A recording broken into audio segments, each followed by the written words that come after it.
Salut à tous et bienvenue pour un nouveau numéro du Lounge. Aujourd'hui, on va se mouiller, on va piquer une tête.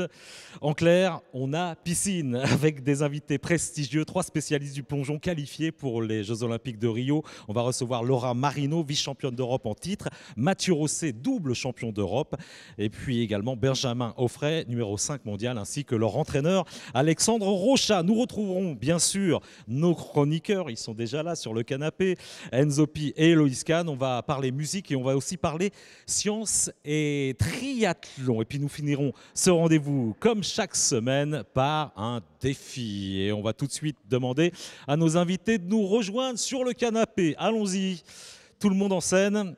Et évidemment, vous avez l'habitude maintenant, on va retrouver Héloïse en plein délire avec Enzo. Ils sont complices tous les deux, autant vous le dire.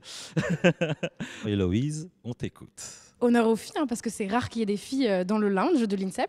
Donc Laura Marino, tu as 22 ans, tu es née le 2 juillet 1993 à Lyon. Tu as commencé le plongeon il y a 7 ans. Tu as été plusieurs fois championne de France, tu es numéro 5 du ranking mondial et tu es médaillée d'argent au championnat d'Europe, ce qui a fait de toi la première française médaillée en individuel depuis 55 ans. Truc de dingue. Donc ça, c'est un truc de fou. Et tu as dernièrement décroché ton ticket pour les Jeux Olympiques. Donc à l'inverse de toi qui est très pointilleuse et très sérieuse, Mathieu, tu es un brin plus têtu, mais bourré de talent. Donc toi aussi, tu es né à Lyon et tu as 25 ans. Le plongeon, c'est une vocation pour toi parce que contrairement à Benjamin et Laura qui se sont reconvertis, toi, tu as commencé le plongeon à l'âge de 7 ans, c'est ça et donc côté palmarès, tu as participé aux Jeux Olympiques de Londres. Depuis 2011, tu es quasiment sur tous les podiums internationaux et ce qui fait de toi le double champion d'Europe en titre. Benjamin, tu es le cadet de l'équipe. Tu as 20 ans, c'est ça? Et moi, je fais l'ancienne, mais bon, j'en ai même pas encore 20. Et tu enregistres une progression fulgurante puisque tu as terminé 5e des derniers championnats du monde. Tu fais du 10 mètres, voilà, et donc toi, tu as terminé 5e des derniers championnats du monde à Kazan en Russie. Et ce qui fait que tu as décroché toi aussi ton billet pour la destination de Rio de Janeiro. Donc félicitations et bon courage. Voilà pour le petit portrait. Laura, ça te convient? Ah bah oui, très bien. Alors c'était t'es la sérieuse du groupe alors, Laura? Bah visiblement, ouais. T'es la bonne élève en fait? Ouais, ça me va bien comme rôle. Bon, mais la bonne élève, mais qui prend des risques quand même, parce que tu fais une discipline quand même très acrobatique, après avec de la prise de risque. Tu dis d'ailleurs que des fois, tu te trouves pas assez fofolle dans cette discipline, c'est vrai? Ouais, c'est vrai que j'ai déjà dit ça.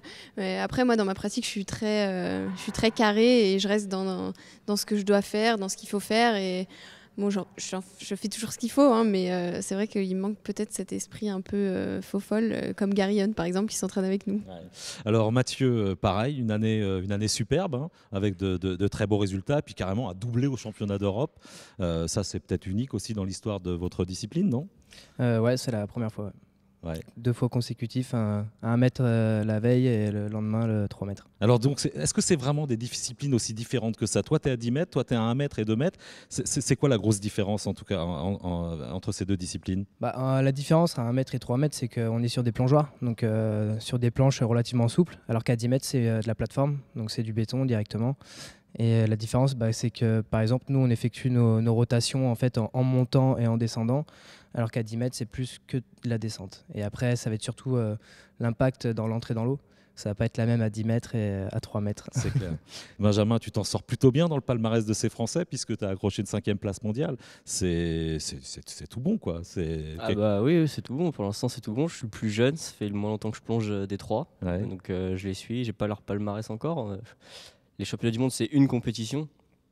Donc il y a un déroulement et moi ça s'est bien passé pour moi, mais après j'ai pas leur palmarès international. C'est un moteur, Mathieu et Laura, les deux, c'était des motivations, c'est sûr, parce qu'on arrive sur les championnats d'Europe, eux ils passent avant, nous on passe en dernier, le 10 mètres masculin.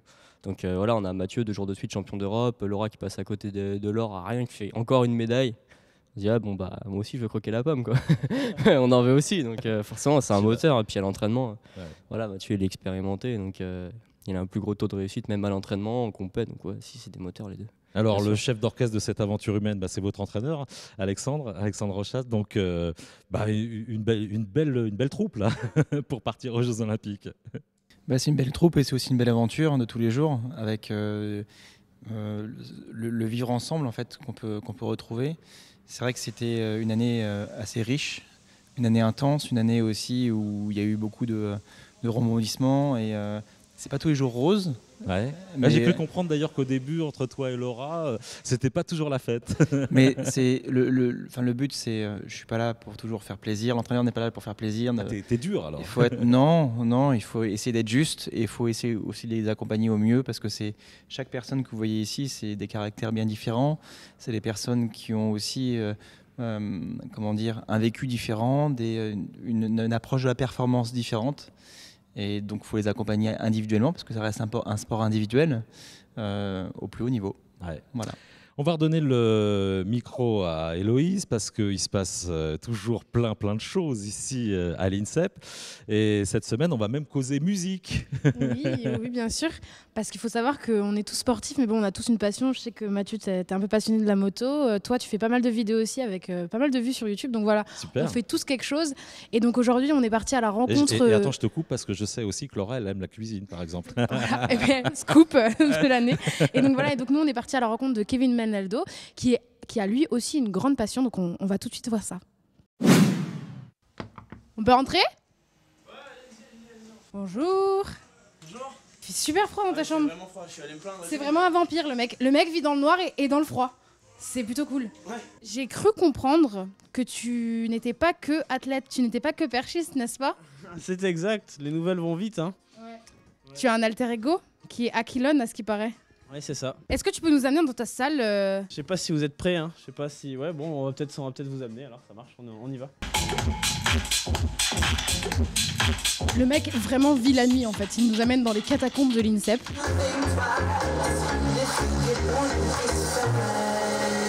Moi, je mixe en partie de la house et de l'électro. De la tech house quand je suis en festival et vraiment de l'électro quand je suis en club. Et après, bon, j'ai une formation de DJ généraliste, donc je m'adapte un petit peu à tout, mais la base, c'est vraiment house électro. Bah écoute, merci beaucoup Kevin Menaldo. Ça nous a fait... Avec grand plaisir. C'est vrai, bah écoute, ça nous a fait très plaisir de découvrir ta face cachée, ton monde, ton univers de la musique. Et donc je pense que c'est avec grand plaisir qu'on découvre cette partie de toi. Mais vous êtes les bienvenus, hein, si un jour vous avez besoin de venir décompresser un peu, écouter un peu de son. La salle est ouverte, je suis dispo.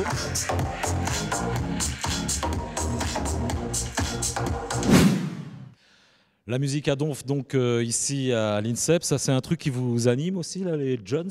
Tu aimes la musique, Laura ? Ouais, moi j'aime bien, mais c'est vrai que c'est pas forcément quelque chose qui se retrouve dans le premier plan de mon quotidien. Je pense plutôt Mathieu, qui est branché musique. Mathieu, la zik ? Moi j'adore. C'est souvent lui qui met la musique à l'entraînement. Non, moi j'adore. En compétition, tout le temps je vais mettre de la musique. Ouais. Moi je vis avec la musique, pour la musique. Non, c'est génial.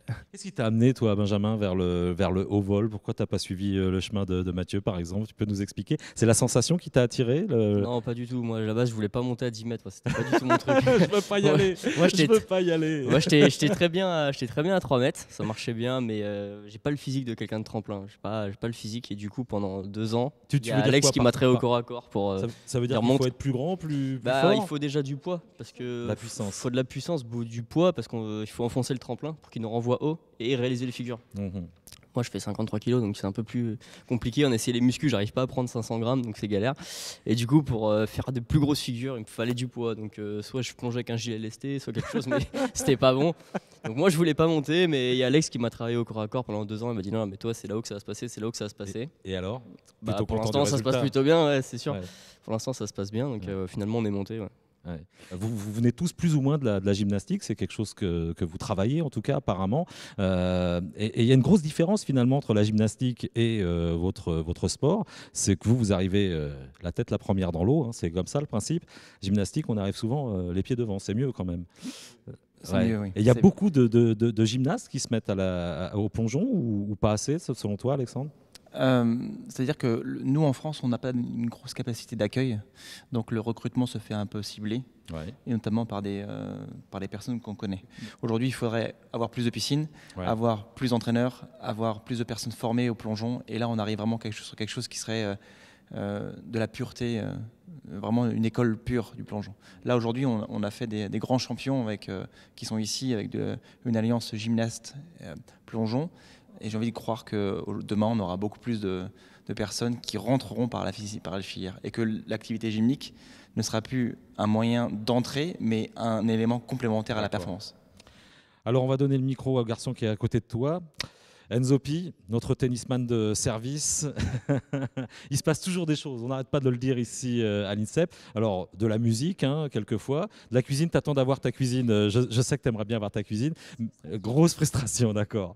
Mais aussi des colloques, Enzo. Oui, exactement. L'INSEP, on le dit et on le répétera jamais assez, n'est pas qu'un lieu de sport et d'entraînement. Il se passe beaucoup de choses, des réunions qui permettent aux personnes qui gravitent autour des sports, des différents sports, on rappelle qu'il y en a 27 ici, de se réunir avec un objectif commun, 28. comme on a tous. 28, pardon. Avec objectif commun, comme on a tous ici, la performance. Les 26 et 27 novembre dernier a donc eu lieu la 3e conférence sciences et triathlon. Alors, que s'est-il dit? Quel est le fondement de cette réunion? Réponse avec chercheur et organisateur de cette dernière, Yann Lemeur. Bienvenue à Science and Triathlon, le congrès de la Fédération internationale de triathlon que nous avons la chance d'organiser cette année à l'INSEP. D'un côté, on a des entraîneurs qui sont très renommés, qui ont, pour certains d'entre eux, eu des champions olympiques, des champions du monde en triathlon. Donc on a Darren Smith notamment et Joël Fillol. On a Sergio Santos. Et puis, parallèlement à ça, on a des scientifiques qui ont tous eu l'occasion de bosser avec des équipes nationales olympiques de triathlon. Enfin, on a aussi des interlocuteurs qui nous viennent des fédérations, et notamment des gens évidemment qui nous viennent de la Fédération française de triathlon, qui nous a aidés à organiser cet événement. Le point de départ est simple, c'est que ça fait 20 ans que l'INSEP accompagne la Fédération française de triathlon pour préparer les Jeux olympiques, pour préparer les triathlètes français dans les meilleures conditions, et que sont menés également des projets de recherche sur l'entraînement, sur la performance en triathlon. Je suis très fier de pouvoir organiser cet événement avec mes collègues, c'est le fruit du travail de toute une équipe. Il y a eu un travail extraordinaire qui a été fourni par les différents départements de l'INSEP, le cellule des relations internationales, le département de la communication, le département de l'information sportive, les gens de l'accueil. Tout a été mis en place pour que tout puisse se passer dans les meilleures conditions. Allez, retour au lounge, on va parler bien évidemment des jeux, votre actualité ici au quotidien, mais je voudrais parler de votre meilleur ami tous les trois, voire tous les quatre. C'est cette fameuse peau de chamois. On voit toujours avec une peau de chamois. Alors c'est toujours une peau de chamois, Laura ? Alors non, maintenant c'est du synthétique, heureusement. Parce que même si ça pue et que ça sent un peu le renfermé, je pense que quand c'était un vrai chamois, ça devait être encore pire. Et alors c'est vrai que les gens nous demandent souvent, mais c'est vrai, on a ça en permanence sur nous, sauf quand on est en l'air. Et ça nous permet de nous sécher en fait. Déjà pour pas avoir froid entre les plongeons, parce qu'on fait que aller dans l'eau, sortir, aller dans l'eau, sortir. Et surtout pour pas glisser en fait. Parce que les plongeons, les figures qu'on réalise, c'est vraiment tout optimisé. On est vraiment au maximum de ce qu'on peut produire. Et donc c'est vrai qu'on attrape nos jambes très très fort. Et c'est vrai que si ça dérape, c'est compliqué la suite. Terrible. Donc, ce n'est pas simplement pour faire briller la carrosserie. On parle des Jeux Olympiques. Alors, tu connais un petit peu les Jeux Olympiques. Tu as déjà une première expérience à Londres. Et là, tu vas arriver et tu vas être regardé avec ces nouveaux titres, j'imagine, Mathieu. Oui. Et attendu. Justement, ça, pour moi, ça me procure un stress positif de savoir que je suis attendu au tournant. Donc, j'ai hâte d'arriver là-bas. Ouais. Laura, même question. Tu crois fort à ce podium? Tu te sens motivé, évidemment. Motivé, évidemment. C'est même pas une question de motivation. Bien sûr, après, il reste quand même beaucoup de temps jusqu'au jeu. Donc, il faut pas... Moi, je garde les pieds sur terre en me disant que la route est longue.